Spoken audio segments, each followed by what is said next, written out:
Hi there, welcome to week 9.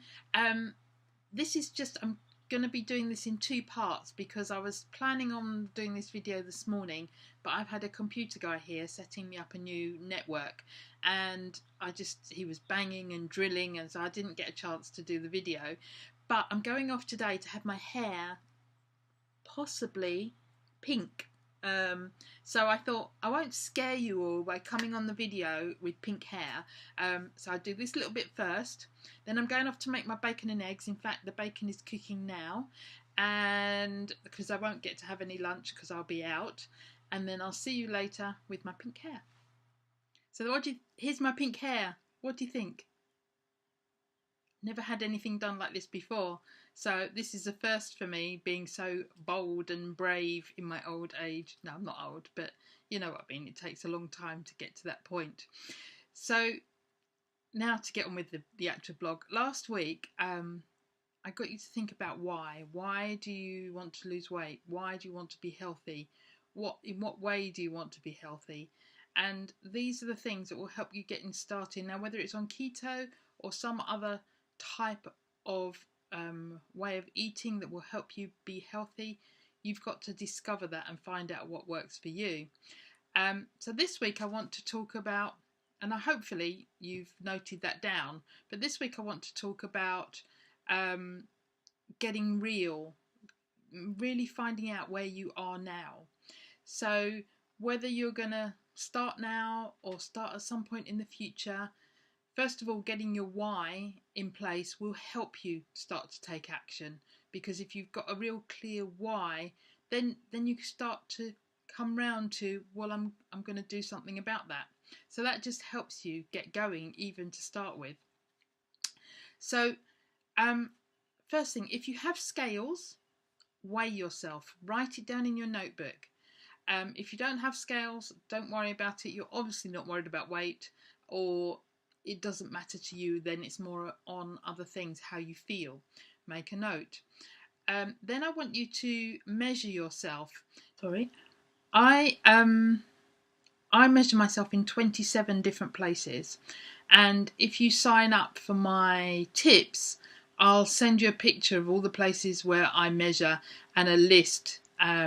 And I don't know if I can send you an Excel document, but you can definitely have the list of all the places I measure.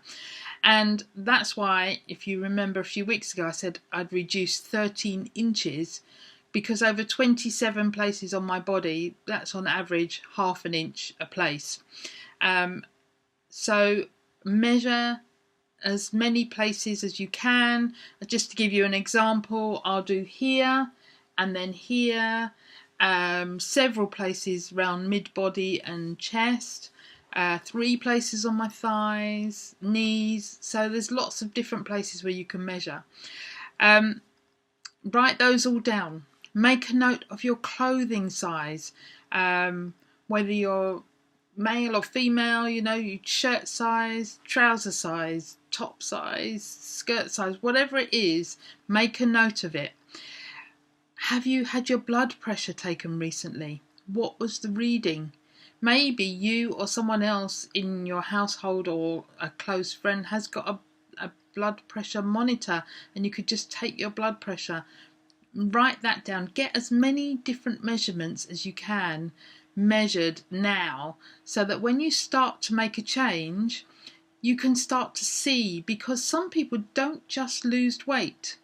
They might not lose any weight, and they might even go up a few pounds, but there might be a different tone in their body, in their physical body. So they might lose some inches.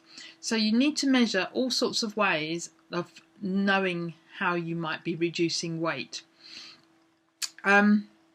So talking about that, one thing I was going to say before we head over to see what I weigh is, I wish I'd done all those things. So the weighing I did, but the measurements and the other thing to do is take a photo of you, strip down to your underwear, hold your phone up. Have I got my phone here? Yeah. So sort of hold your phone up like that in front of you. You've seen the pictures of me, maybe, I'll head over to the blog. You see the pictures of me where I'm standing in the mirror. So like I am now, you want a full length mirror, and then take a picture that way, so you're getting the reflection, because a selfie will be too close in. Take photos in your underwear. They're just for you. Don't worry about it. It's just for you. But also put on some clingy clothes as well, some gym clothes or some clingy clothes, and take some of those pictures, because although you think now you don't want anyone to see it, maybe in a year's time you'll be happy to show the comparison. So just take the pictures, put them away. You never have to look at them again if you don't want to. What some people do is they put those pictures on their phone so that you've got a something to look at that will motivate you, keep you going. So there's some things to do this week. So let's head over now and see my weigh-in this morning. Hey, good morning. Friday morning again, about to jump on the scales. Curious to see what it is. I'm sure it'll be up from last week because I've been up all week. But let's just see, and what happens, it is. So let's jump on.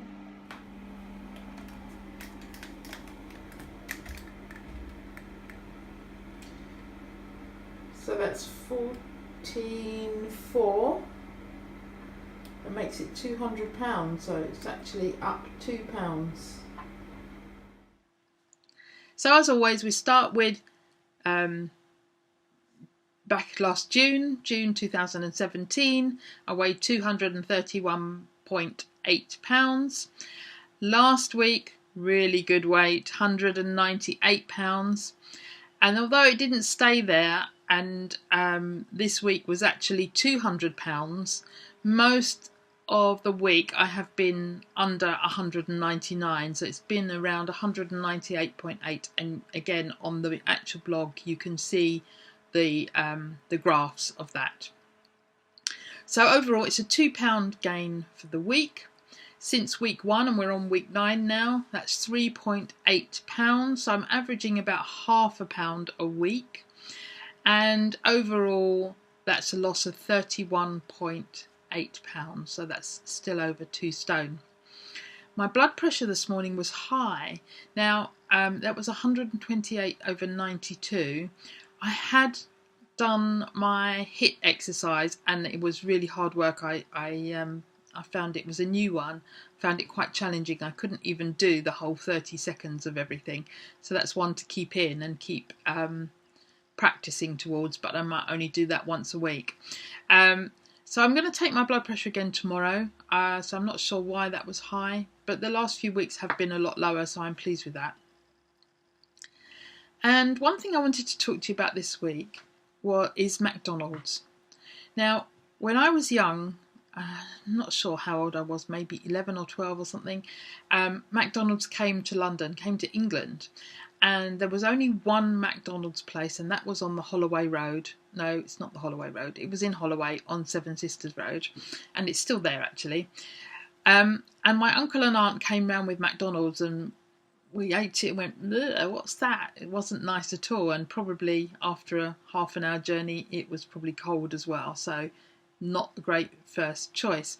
But then they opened another McDonald's in Piccadilly, and my friends and I, in the summer holidays, we would go ice skating at Queensway, and then afterwards we'd come back to Piccadilly, we'd go to McDonald's, and then we'd do something in the afternoon. But we were having McDonald's once a year. And now they're everywhere, and they're popping up all over the place. My husband used to say, I never took my kids to McDonald's. In fact, I gave them up when I got pregnant. I didn't eat McDonald's or Burger King or anything like that. And my husband used to say to my kids, if you're naughty, I'm going to take you to McDonald's. And they go, no, because they'd never been and they didn't know what it was like. So until they were about seven, and they went to a birthday party that was held in McDonald's, they had never had one. And I don't think they even ate. I think they just ate the chips because they didn't want to even try it. And then about 2 years later, when they were about 9, they went on a school trip, which very kindly, and I wrote to the school and complained, very kindly took them to McDonald's afterwards. Talk about teaching kids bad habits. And they have had them a couple of times that I've bought for them since they've been a bit older. Alex likes McDonald's and he's always saying, can we go to McDonald's? Can we go to McDonald's? And 9 times out of 10 I say no. And he'll sometimes say, can I have a milkshake? So we sometimes have a milkshake. Alex likes them. Ben will not touch them. He decides that something's not good for you and he's not going to have it. So good for him. Anyway, last week there's one near the school. Alex wanted a milkshake. He was going to be busy. I can't remember what he was doing. And I said, okay. So we went there and I parked in the petrol station. The queues going into McDonald's were unbelievable. And I sat there thinking, no wonder we are as a nation getting more and more obese. There is more and more diabetes. It's no wonder the amount of people that are having that, not just once a year or a couple of times a year, but once, twice, 3, 4 times a week or every morning stopping at McDonald's to get a bun and whatever it is that they have. I don't even know. So it's no wonder we're struggling with our weight and our health and type 2 diabetes. And we need to stop and look around and say, what is going on here? This huge growth in things going wrong with our bodies. When has that been? Has it been in the last 40 years since McDonald's came to England? Now, I'm not putting the blame on McDonald's because it's not just McDonald's. But as an example, McDonald's chips. How many ingredients do you think there are? You would think 3. Potatoes, oil and salt. You'd be wrong. 17 different ingredients in McDonald's French fries. So, and it's all fried in vegetable oil, which again is not good for you. So anyway, that's all I'm saying is I just sat there outside the McDonald's looking at the queues and queues and queues of people joining all the time to stop drive through in the McDonald's. And there was this realisation that no wonder we're a sick nation. So I think I've gone on enough now. You've seen my hair. You know some of the measurements we're going to take. I will put them in the blog, so if you need to check back and check what they are, you can do that. If you want to get things quicker, you can sign up on my tips on the website and I will email you through the different things that you need to do to get going. So that's all for this week. Head on over to the blog and sign up for the tips and I'll see you back here next week.